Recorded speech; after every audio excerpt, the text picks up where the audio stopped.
l'ensemble des établissements. On a demandé à ce que l'ensemble de nos membres qui travaillent aujourd'hui se mobilisent, fassent des activités de visibilité pour faire connaître particulièrement à la population quels sont les objectifs majeurs que l'on vise dans le cadre de cette négociation-là.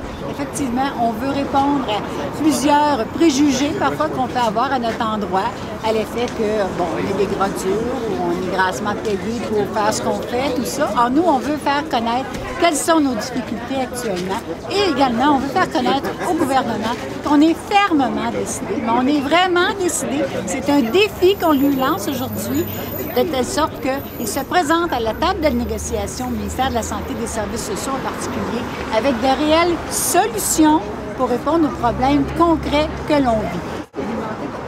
Qu'est-ce qu'il en est exactement? Par exemple, on va avoir de meilleures protections contre la privatisation des services. On a des clauses dans nos conventions collectives qui nous disent qu'on doit nous prévenir quand on a envie éventuellement de faire des coupures, des choses comme ça. Mais ce n'est pas suffisant. Actuellement, on assiste à des fermetures de lits, à des fermetures de services. On transfère des bénéficiaires à d'autres genres de services, privés en général, à des entreprises qui vont leur offrir des services qu'on leur donne au moment où on se parle. On va référer ça à des organismes communautaires et tout ça entraîne, à notre point de vue, une détérioration des conditions pour les personnes qui subissent ces services-là, ces changements-là, mais également des détériorations au niveau des conditions de travail du personnel que nous, on continue de représenter. Alors, c'est sûr que c'est notre grand cheval de bataille dans le cadre de cette négociation-là. On veut, comme le disait le président du syndicat ici au C3S, Jeanne Mance, on veut améliorer, régler les problèmes de pénurie de personnel.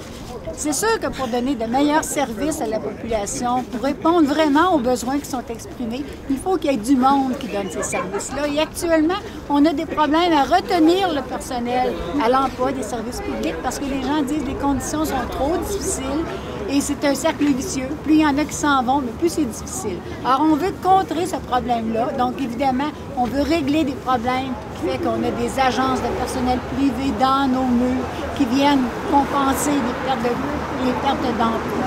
On veut également améliorer les conditions de travail, les conditions de santé et de sécurité. Vous savez, le secteur de la santé, c'est paradoxal, hein?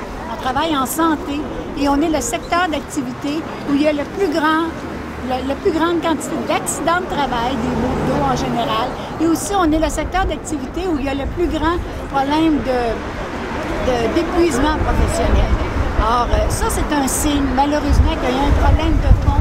Il faut investir en prévention si on veut être capable de régler les problèmes. C'est pas en contrôlant et en imposant aux gens de revenir travailler malades que les choses vont s'améliorer.